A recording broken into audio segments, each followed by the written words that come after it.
और आइए हम लोग जो है अगली क्लास में हम लोग देखेंगे कक्षा 8 का जो राष्ट्रीय योग्यता आधारित छात्रवृत्ति परीक्षा के लोग जो तैयारी कर रहे हैं रिवीजन क्लास में, इसमें नागरिक सुरक्षा दिया हुआ था। तो इसमें हम लोग देखेंगे पहला प्रश्न हम लोगों का है, चीन ने भारत पर आक्रमण कब किया था? 1962 में किया था। नागरिक सुरक्षा संगठन की स्थापना 1962 में, दोनों 62 में ध्यान देना, नागरिक सुरक्षा संगठन की बात करेगा 1962 बताएंगे। अब अगला बात है कि हवाई हमले से, जब हवाई हमला किया जाता है तो दिन में हम लाल झंडा दिखाया जाता है और रात्रि के समय में क्या किया जाता है? लाल बत्ती। ठीक है। अब देखिए एक बिंदु दिया हुआ हम लोग का यहाँ पे, ब्लैक आउट क्या होता है? हमने बताया कि ब्लैक आउट से क्या तात्पर्य है। ब्लैक आउट में होता है कि आबादी वाले क्षेत्रों में अंधकार कर दिया जाता है, जिससे जो शत्रु वाले सैनिक होते हैं उनको यह पता न चले कि यहाँ पे जनसंख्या या आबादी रहती है। और ऐसे जगह पे बत्ती जला दिया जाता है रात्रि के समय में, जैसे समुद्र तटीय इलाकों पे या नदी के किनारे जला दिया जाता है। जैसे जो शत्रु सैनिक होते हैं उन लोगों को लगता है कि यहीं पे ज़्यादा मात्रा में आबादी रहती है, यहाँ पे बम गिरा दिया गया। तो भाई नदी के किनारे थोड़ा आबादी रहती है, पानी में गिर जाए इससे वो नष्ट हो जाता है। तो यही ब्लैक आउट है। आबादी वाले क्षेत्रों में अंधकार करके शत्रु सैनिकों को उसके लक्ष्य से भ्रमित करना ब्लैक आउट कहलाता है। अब हम लोगों ने देखा अग्निशामक यंत्र, अग्निशामक यंत्र में CO2 मिला होता है, ड्राई पाउडर होता है। अब देखिए जो कार्यालयों में प्रयोग किया जाता है वो CO2 उसमें मिलाया जाता है। क्यों? क्योंकि जैसे अगर हम लोग भाई लेखा जोखा होता है, रजिस्टर होते हैं, अगर वो जलने लगे तो जब हम अग्निशामक यंत्र से छिड़काव करेंगे तो वो कुछ जला हुआ भाग रहेगा, लेकिन कुछ तो बचेगा। पानी से अगर फेंकेंगे तो लिखा हुआ स्याही से रहेगा या कुछ कलम से लिखा रहेगा, तो मिट जाएगा या खराब हो जाएगा या गल जाएगा पानी से। तो इसलिए CO2 कार्बन डाइऑक्साइड से छिड़काव किया जाता है। अब अगला बिंदु था हम लोग का पाठ्यक्रम में दिव्यांगता, कारण एवं बचाव। तो दिव्यांगता अक्षमता के 4 क्षेत्र हैं। कितने क्षेत्र हैं? 4 क्षेत्र हैं। पहला है श्रवण, दूसरा है दृष्टि, तीसरा है मानसिक और चौथा है अस्थि। ये चारों नाम याद करिएगा, कभी कभी चारों ना देकर के किसी को और शामिल कर देगा। ठीक है। तो इनमें से कौन सा नहीं है ऐसे भी पूछ सकता है। तो 4 क्षेत्र हुए, श्रवण, दृष्टि, मानसिक, अस्थि। आइए, भारत में जो दिव्यांगता का प्रतिशत है वो लगभग 2% रखा गया है। पल्स पोलियो अभियान ये लाया गया 1995, इसी से दिव्यांगता से ही संबंधित है। बहुत पहले जो है ये अगर पोलियो का नहीं होता तो लोग जो है लंगड़े लूले होते, इससे जो है बचा हुआ 2 बूंद पिलाया जाता था और ये 5 वर्ष तक के बच्चों को पिलाया जाता था। इसके बाद है, अब हम लोग आएंगे महत्वपूर्ण बिंदु पे। भारतीय संविधान का जो स्वरूप है संघात्मक एवं एकात्मक है, क्योंकि भारत जो है वो राज्यों का संघ है। भारतीय संविधान का गुण जो होता है क्या क्या है भाई? ये कम कठोर है और अधिक लचीलापन। हमारा संविधान जो है कम कठोर है और अधिक लचीलापन है। ये देखिए इंपॉर्टेंट प्रश्न ये पूछता है परीक्षा में, संविधान की कुंजी किसे कहा जाता है? प्रस्तावना। प्रस्तावना है ना, हम भारत के लोग, भारत को, तो इसमें भाग शब्द नहीं, देखिए ध्यान दीजिएगा, ये सब इसमें शामिल किया गया है प्रस्तावना में। मौलिक अधिकार, ये भी इंपॉर्टेंट प्रश्न है, ये भाग 3 में है ना। मौलिक अधिकार किस भाग में है? भाग 3 में है। और ये कहाँ से लिया गया है? संयुक्त राज्य अमेरिका से लिया गया है। अच्छा, एक प्रश्न अगला दिया हुआ है कि व्यक्ति के मौलिक अधिकार का जब हनन होने लगता है, अधिकार का छीना जाता है, तो व्यक्ति किससे संपर्क करेगा या कहाँ जाएगा? उच्चतम न्यायालय या उच्च न्यायालय।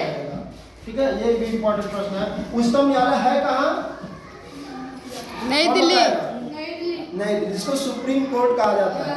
ये नहीं कि हिंदी में और इंग्लिश में आप लोग कंफ्यूज हो जाए, ऐसा नहीं है। अगला बिंदु देखिएगा, मौलिक अधिकार की संख्या के बारे में बताए हैं, ये 6 में है, 12 से 35 अनुच्छेद में इसका उल्लेख है। और नागरिकता का उल्लेख कितने से कितने तक है? 5 से 11। 5 से 11 तक है भाग 2 में, और मौलिक अधिकार भाग 3 में। देखिए ये आ गया संवैधानिक उपचारों का अधिकार, यह भी इंपॉर्टेंट है, पूछा जाता है। अनुच्छेद 32 में इसको कहा जाता है हृदय और आत्मा कहा जाता है। आखिरकार में इसी आर्टिकल को क्यों कहा गया, कुछ न कुछ तो कारण रहा होगा, क्योंकि यह क्या करता है, मौलिक अधिकारों का संरक्षण करता है, सुरक्षा करता है, इसीलिए इसको जो है हृदय और आत्मा कहा गया है। तो अनुच्छेद 32 को क्या कहा गया, हृदय और आत्मा। हृदय और आत्मा किस आर्टिकल को कहा गया है, अनुच्छेद 32 को कहा गया है। ठीक है, आइए हम अगले बिंदु पे चलते हैं। इसके बाद है अगला प्रश्न, ध्यान दीजिएगा इधर, अस्पृश्यता का वर्णन, ये आर्टिकल अनुच्छेद 17 में है। अब देखिए हमने अभी बताया कि मौलिक अधिकार किस भाग में है, तो भाग 3 में है। ये मौलिक अधिकार लिया कहाँ से गया है, संयुक्त राज्य अमेरिका। अब देखिए हमने ये मौलिक अधिकार की संख्या कितनी है, 6 है। 6 का नाम हमने लिखा समता का अधिकार, है ना। ये समता का अधिकार जो है 14 से 18 अनुच्छेद में, लेकिन इसको जब अगले परीक्षा जब हम लोग की कंप्लीट हो जाएगी तो इसको विस्तार से हम लोग पढ़ेंगे, ये बहुत इम्पोर्टेंट है। फिर है स्वतंत्रता का अधिकार, ये स्वतंत्रता का अधिकार 19 से 22 तक है। कितना तक है, 19 से 22 तक है। और अनुच्छेद 19 में 6 प्रकार की स्वतंत्रता दी गई है, भाषण देने की स्वतंत्रता, बोलने की स्वतंत्रता, कहीं आने जाने की स्वतंत्रता, अपना व्यवसाय करने की स्वतंत्रता, ठीक है, और सभा करने की स्वतंत्रता। ये अनुच्छेद 19 में कितनी स्वतंत्रताएं दी गई हैं, 6 स्वतंत्रताएं दी गई हैं। ठीक है, उसके बाद है शोषण के विरुद्ध अधिकार, ये अनुच्छेद 23 और 24 में उल्लेख है। कभी पहले क्या होता था कि अनुच्छेद 23 में उल्लेख किया है कि किसी भी व्यक्ति को जबरदस्ती बंधुआ मजदूरी या जबरदस्ती काम नहीं कराएंगे, ये अनुच्छेद 23 में। 24 में क्या है कि छोटे वर्ष तक के, आजकल देखेंगे आप होटल में, कारखाने में 14 वर्ष तक के कम उम्र के बच्चे जो है काम करते हैं, तो उस पर भी ये प्रतिबंध लगाया गया। अब इसके बाद है धर्म की स्वतंत्रता। धर्म की स्वतंत्रता जो है 25 से 29, हमारे देश में विभिन्न धर्म के लोग रहते हैं, सभी लोग अपने अपने धर्म के मनाने की स्वतंत्रता है, आज़ादी है। फिर है संस्कृति एवं शिक्षा, ये 29 से 30 तक है। फिर इसके बाद लास्ट में आता है संवैधानिक उपचारों का अधिकार, अनुच्छेद 32। अभी पिछले पार्ट में हमने क्या कहा, इसको हृदय और आत्मा कहा। चलिए अनुच्छेद 21A में क्या कहा गया है कि 6 से 14 वर्ष तक के बच्चों को निःशुल्क शिक्षा देने का अधिकार है। कैसा शिक्षा, निःशुल्क शिक्षा देने का अधिकार है। आइए अगला प्रश्न, उत्तर प्रदेश के उच्च न्यायालय के मुख्य न्यायाधीश की नियुक्ति कौन कराता है, राज्यपाल।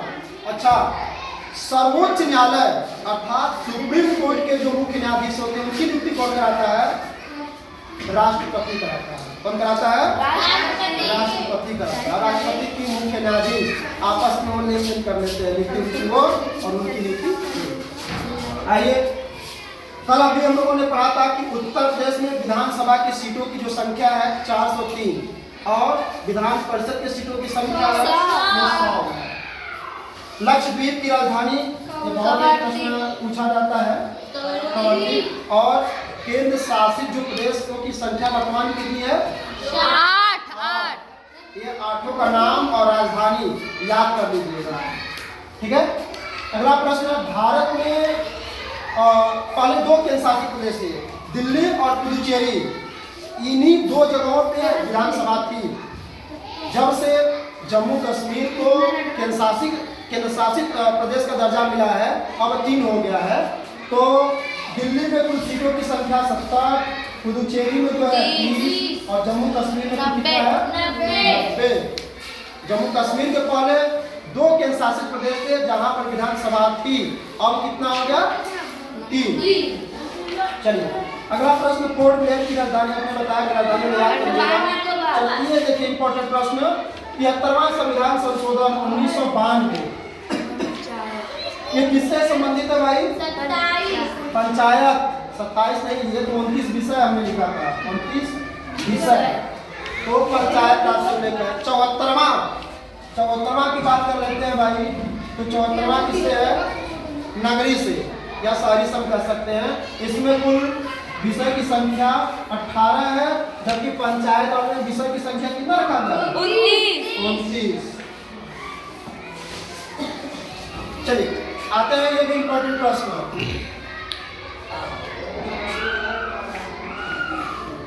पंचायती राज प्रारंभ कब हुआ था? तो 2 अक्टूबर 1959 के राजस्थान के नागौर जिले में प्रारंभ हुआ था।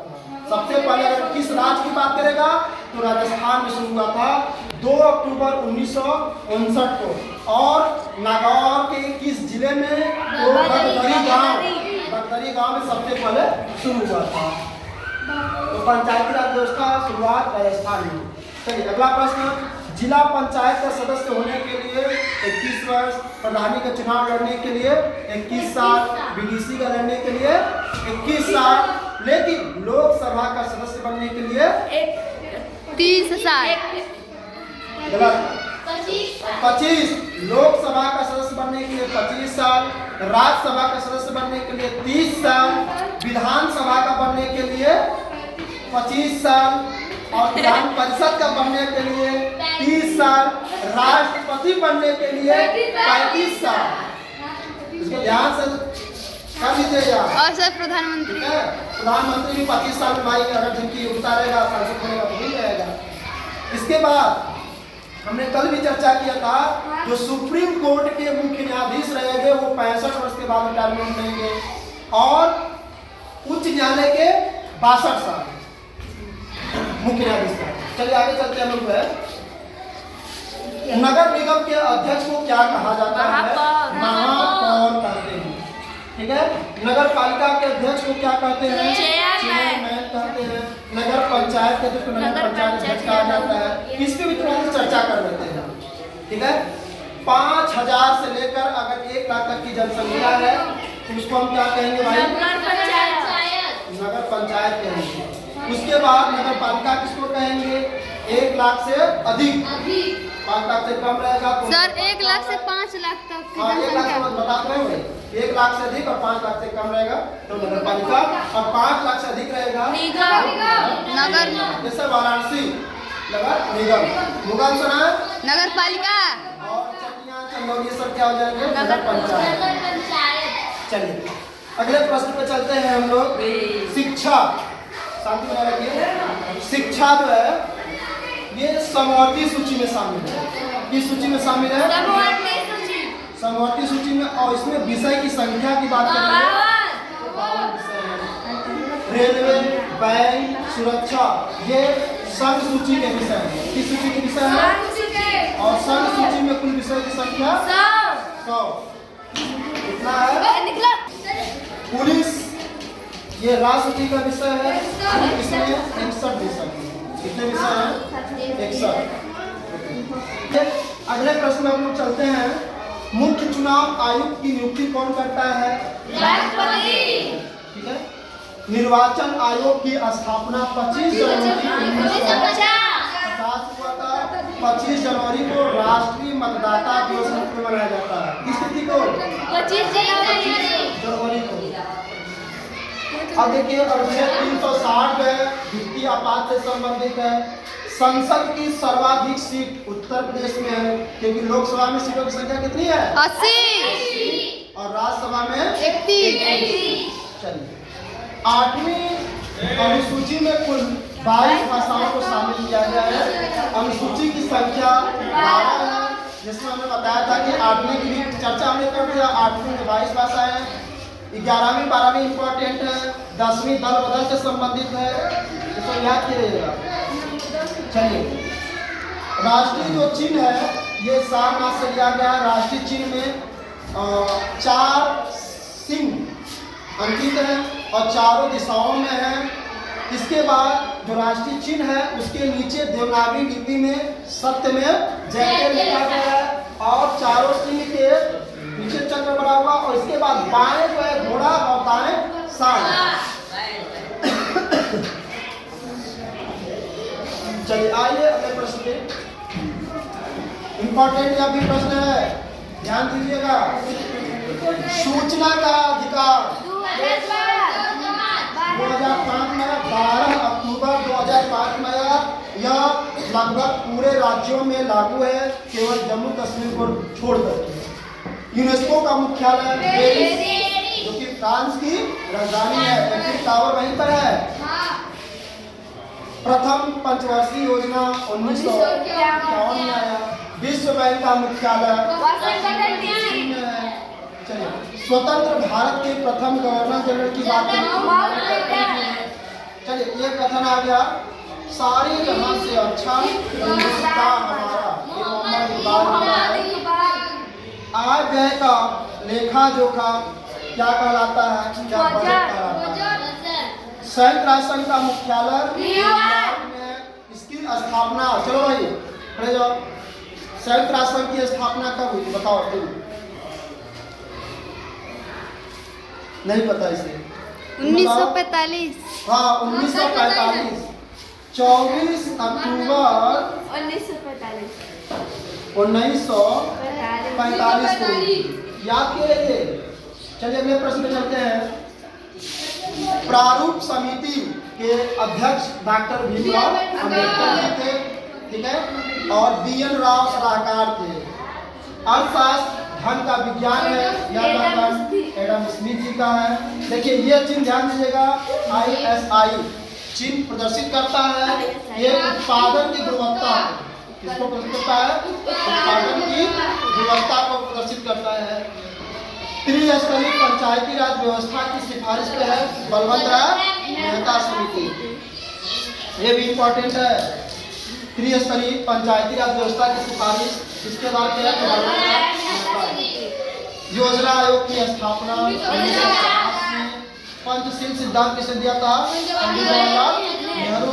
RBI का मुख्यालय मुंबई में है। और देखिए अभी हमने पीछे भी बताया, राष्ट्रीय मतदाता दिवस 25 जनवरी। आइए, मूल कर्तव्य भारतीय संविधान में कब जोड़े गए? ये 1976 में 42वां संविधान। मूल कर्तव्य जो है भारतीय संविधान में कब जोड़े गए? तो ये 42वां संविधान संशोधन 1976 में जोड़े गए। मूल कर्तव्य की संख्या कितनी है? 11। और मूल अधिकार की संख्या कितनी है? संविधान संशोधन ये दक्षिण अफ्रीका से लिया गया है। उत्तर प्रदेश का उच्च न्यायालय इलाहाबाद में है। ये हम लोगों ने कुछ भारत और चीन के बीच कौन सी रेखा है? भारत और पाकिस्तान के बीच। हम लोगों ने एक संक्षेप में रिवीजन देखा, ठीक है। इसको जो आप लोग नोट करेंगे, नोट करने के बाद घर में रिपीट जरूर करेंगे।